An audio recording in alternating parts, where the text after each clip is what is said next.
Hey, greetings and welcome to New 26 Vigilante 8. And this season sadly must close. We've reached the final episodes of the season. But also next week you'll be getting a top 10. And trust me, this top 10 is ironically super easy.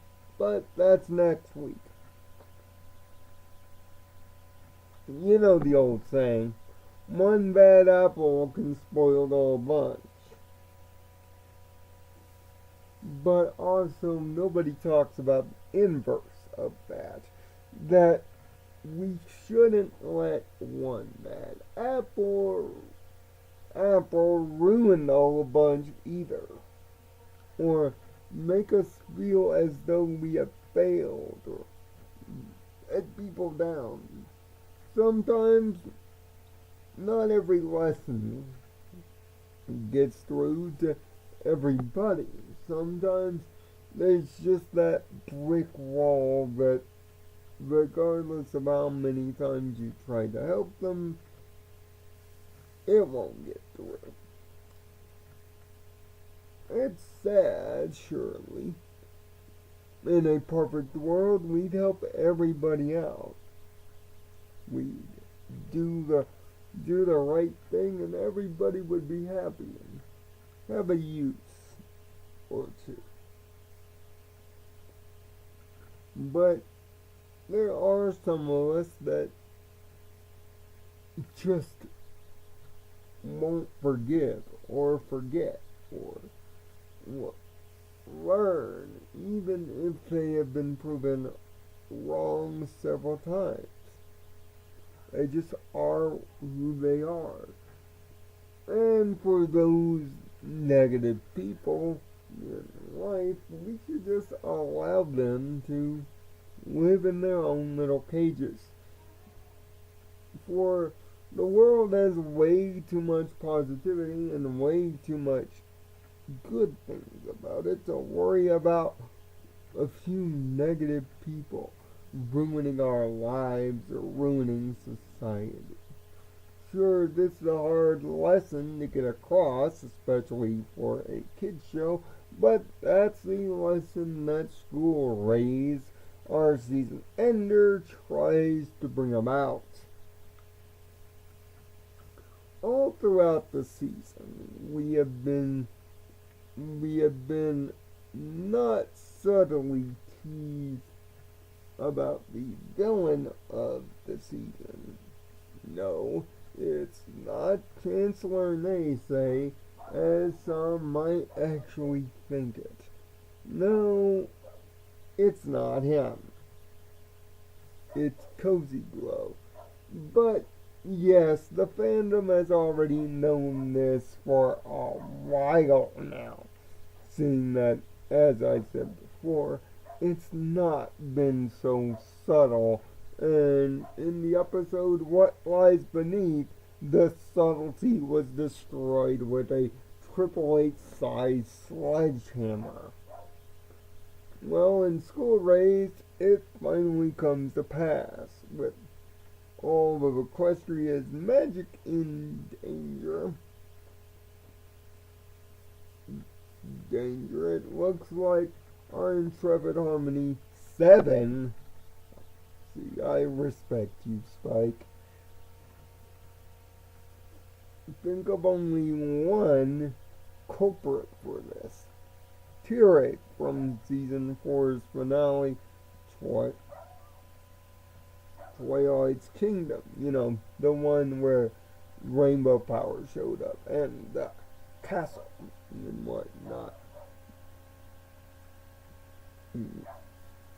But no, he's not the one responsible, but he's put the one that is responsible kind of in play through pen paling. Cozy Glow. And Cozy Glow is finally ready to enact her evil plot. And boy, did she think of everything. Every magical unicorn creature and artifact will be nullified Majora's Mask style in 3 days.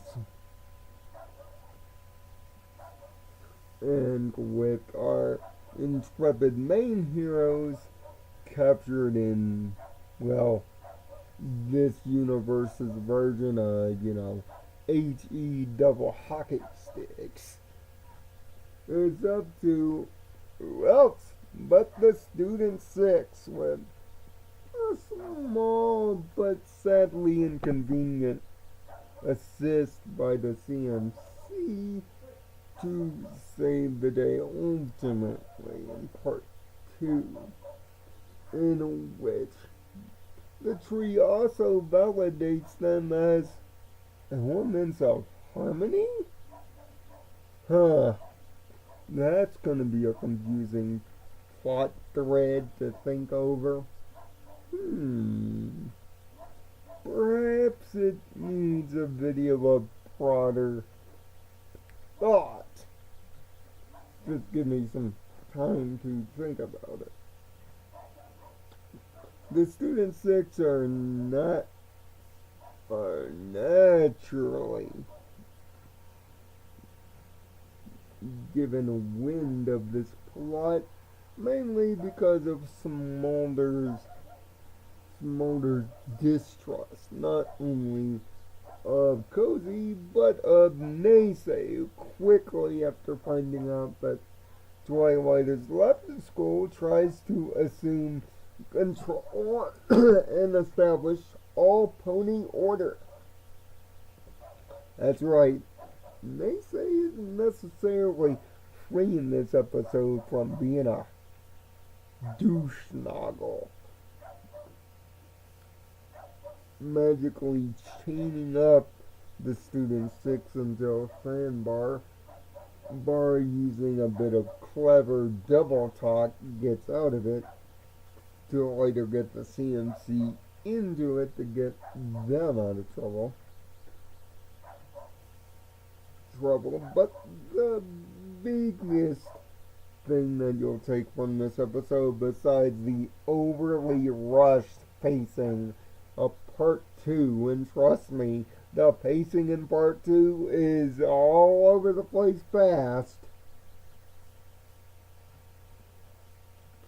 it's the ingenuity in which our main heroes try to get themselves out of Tartarus, using every magical creature that we have been introduced to, ironically, throughout the course of the show. From the cockatrice and Stairmaster to Cerberus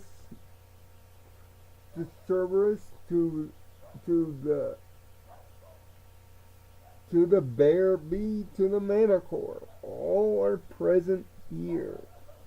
So that's a nice little Easter egg, and Tyrek himself is being deliciously evil and ironically enjoying the pain that our heroes are under. That is until he realizes he's going to be trapped in there too if they don't get with them unless they get out, which leads to a very clever try-plot. A try-plot that actually succeeds with some genuine ingenuity. As for the Student 6, they have truly gone down the path of likability throughout their episodes this season, and this episode is a big capper. It finally gives them their heroic license, as they're the ones that save the day, discover Cozy Glow's plot, and end up stopping it with a little bit of tree help, as mentioned earlier. And if you think Cozy Glow got away with it, nope, she didn't. But here's the most intriguing part of it.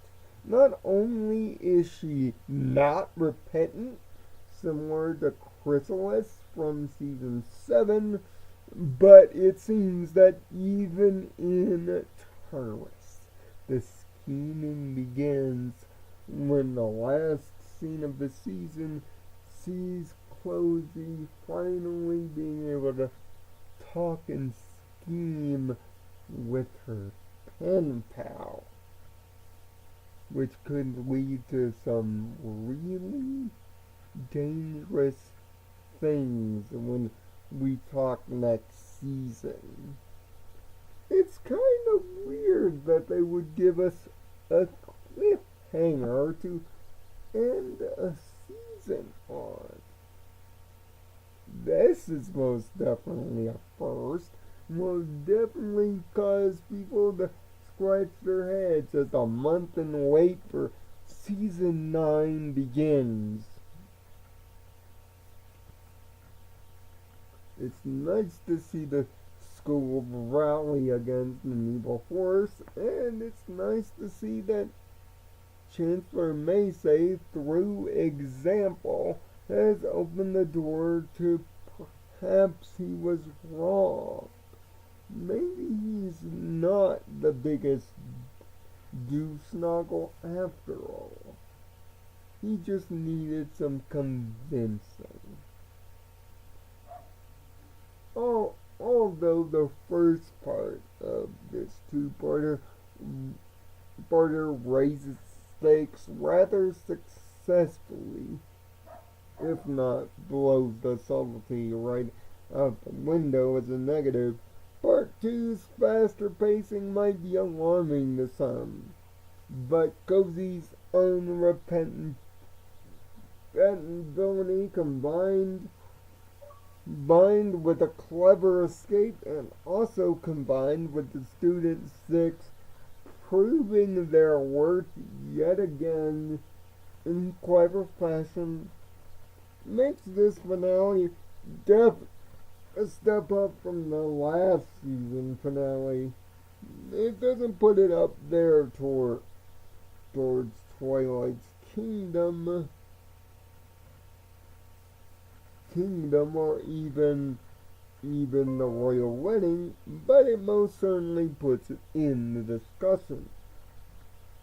Season 8 needed a strong closer after a weak penultimate, and it got it. Really, it did.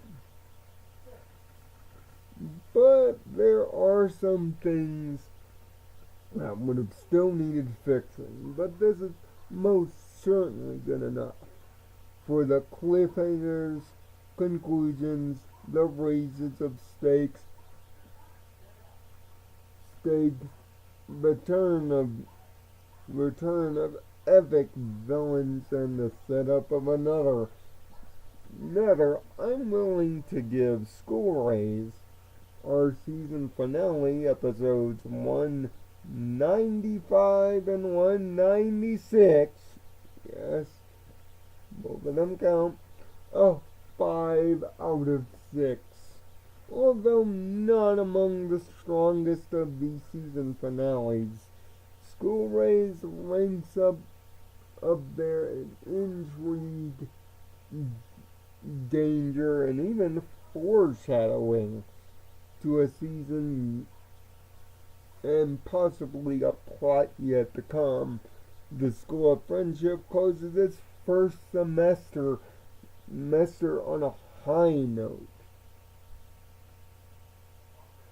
So what are your thoughts on School Days? Leave it down in the comment section below, and while you're at it, if you've watched every episode this season,